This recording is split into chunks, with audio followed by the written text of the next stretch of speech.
Police रहे ना या कंट्रोल करने के लिए, फिर तो पुलिस कर क्या रही है, खड़ी है काम करता। यहाँ पे राजनीति कर रहे हैं, राजनीति करके भाग जाएंगे, इनका क्या मिलेगा यहाँ पे।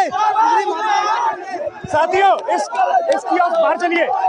निर्मल जी, दुबई में अपने चार्टर्ड में घूमना बंद कीजिए, आप यहाँ जयपुर आइए, यहाँ कोचिंग पर ये बच्चे जो खड़े हैं, ये आप इनकी कमाई से आप उस चार्टर में घूम रहे हैं। ये कोचिंग माफिया, ये फीस माफिया इन नौजवानों के सपनों को लूट रहे हैं, बेच रहे हैं।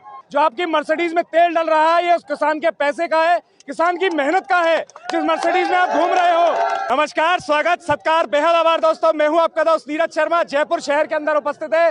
पीछे उत्कर्ष कोचिंग, साथ में हमारे विनोद जी खड़े हैं, NSUI के प्रदेश अध्यक्ष हैं, और ये बालकों की सैकड़ों की संख्या में भीड़ है। कल शाम को एक घटना हुई उत्कर्ष कोचिंग के अंदर, एक सीवरेज के पानी में से कुछ लीक हुआ, जिसकी बदबू के कारण कई बालिकाएं बेहोश हो गई। 24 से 25 बालिकाएं उस जगह उपस्थित थी, उनको अस्पताल में भर्ती करवा दिया गया है।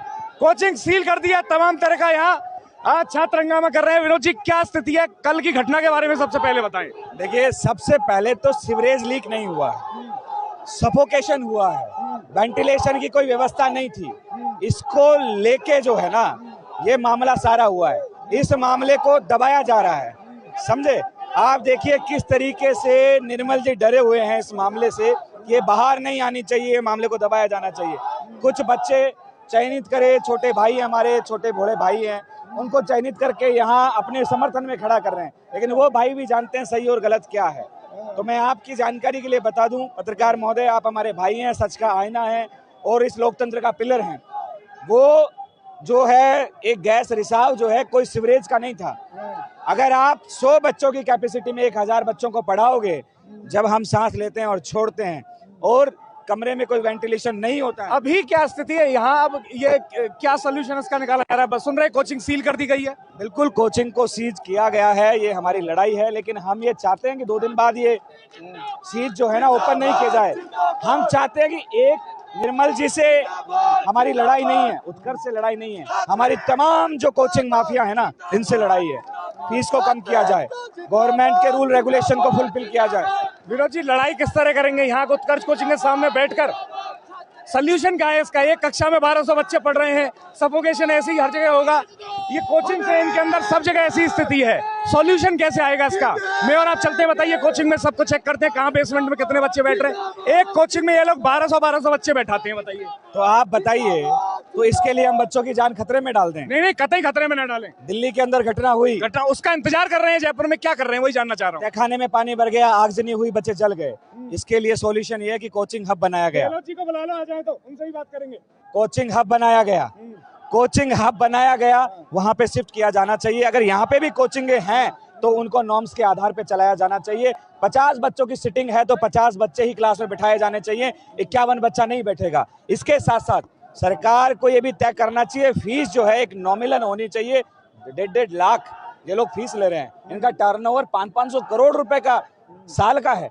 साहब क्या कर रहे हैं आप? बिजनेसमैन बन गए हैं, शिक्षा का बाजारीकरण करने में लग गए हैं। आप देश को बिजनेसमैन नहीं, ये लोग माफिया बन गए विनोद जी, माफिया है पूरे के पूरे, हजारों करोड़ रुपए कमा रहे हैं। अभी मेरे एक साथी ने इनका 1 नंबर का ऑनलाइन टारगेट वो जो दिखाया है वो 161 करोड़ रुपए का। आप सोचिए, तो एक नंबर का है जो जनता को प्रदर्शित किया गया है। अब इसके पीछे 2 नंबर का कितना होगा? 500 करोड़ टर्नओवर जाता है। एक गरीब बच्चों के सपने खरीदते हैं, उन बच्चों को झूठे सपने दिखाते हैं। तो साथियों, मैं पत्रकार साथी आपका धन्यवाद देता हूं, आप इस बात को आगे तक पहुंचाओ, हम इनके खिलाफ खुले में मोर्चा खोलेंगे। अब मैं ये चीज समझ गया हूं और ये मेरे संज्ञान में भी आ गया है, रोज हम इनके नाक में दम करेंगे, जहां बच्चे मिलेंगे वहीं धरने पे बैठेंगे। साथियों, सरल में समझिए इस बात को, हजारों करोड़ रुपया ये गाड़ी कमाई है उस किसान की जो अपने किसी गांव के अंदर मेहनत कर रहा है, और ये बालक सैकड़ों की संख्या में खड़े हैं, इनको पढ़ने के लिए जयपुर, कोटा, दिल्ली ऐसे शहरों के अंदर भेज रहा है और कमाई कर रहे हैं इस तरह के सेठ। ये गहलोत जी, सुनिए, इधर दिखाइए, गहलोत जी इस वीडियो के माध्यम से आप समझ लीजिए और जान लीजिए, जो आपकी मर्सिडीज में तेल डल रहा है, ये उस किसान के पैसे का है, किसान की मेहनत का है, जिस मर्सिडीज में आप घूम रहे हो। इसका आपको सभी को आपको वापस चुकाना पड़ेगा। परमात्मा को तो जवाब देना ही है, लेकिन यहाँ इस तरह के तमाम छात्र खड़े, अब इनको भी जवाब देना पड़ेगा। 1200 बच्चों को एक कोचिंग के अंदर पढ़ा रहे हैं, हजार बच्चों को कोचिंग के अंदर पढ़ा रहे हैं, लाख रुपए फीस ले रहे हैं। एक बैच की कमाई इन लोगों की 10 करोड़ रुपए हो जाती है। इतनी संवेदनहीनता है निर्मल गहलोत जी ये आपके बच्चे हैं, आपके फीस जमा करके बच्चे पढ़ने आए हैं।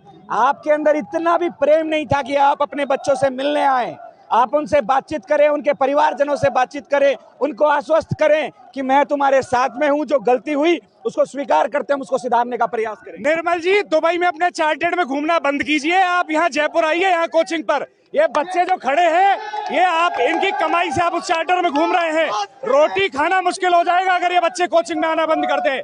एहसान नहीं है किसी के ऊपर, आप यहाँ जो भी मजे मार रहे हैं सारा इन बच्चों के पैसों पर मार रहे हैं। बराबर सुविधा चाहिए, हक से चाहिए। नगर निगम भी कान खोलकर सुन ले और तमाम अधिकारीगण सुन ले, जितनी इनकी कोचिंग है सबकी जांच हो, जो पैमाने पूरे नहीं कर रही है वो कोचिंग सील की जाए, और जिन बच्चों की पढ़ाई खराब होगी, जो ऑलरेडी एनरोल्ड है बैचों में, उनके लिए अन्यत्र जगह पर व्यवस्था की जाए ताकि उनकी पढ़ाई डिस्टर्ब ना हो। पर तत्काल इस तरह की फर्जी कोचिंग माफियाओं को सील करके जेल भेजा जाए, इसी वक्त भेजा जाए, जल्द से जल्द भेजा जाए। नगर निगम तत्काल इस पर एक ड्रिल चलाए जिसमें इन सारी कोचिंग्स की जांच होनी चाहिए। मैं एक बात कहना चाहूंगा, ना तो नगर निगम की इतनी हैसियत है और ना जेडीए की इतनी हैसियत है और ना सरकार की इतनी हैसियत है। गरीब के घर पे एक छज्जा आगे क्या आ गया 2 इंच का, आपने बुलडोजर चला दिया। आपकी इतनी हैसियत नहीं है कि आप यहाँ के कार्रवाई कर सको। ये कोचिंग माफिया, ये फीस माफिया इन नौजवानों के सपनों को लूट रहे हैं, बेच रहे हैं, और आप चार्टर्ड प्लेन में दुबई घूम रहे हैं, यूएस घूम रहे हैं। आपके बच्चे मौज उड़ा रहे हैं, आपके बच्चे काजू बादाम का नाश्ता कर रहे हैं। निर्मल जी ने यहाँ कुछ बच्चों को व्यवस्था सेट करके अपने जिंदाबाद के नारे और लग रहे हैं। इनसे पूछते हैं, भैया निर्मल साहब ये भाड़ों के टट्टू ऐसे इनके कोई नहीं नकार है। भाइयों पीछे हो जाओ। जय भारत माता की, भारत माता की, भारत माता की। अब मेरी बात सुनिए सर, अब मेरी बात सुनिए।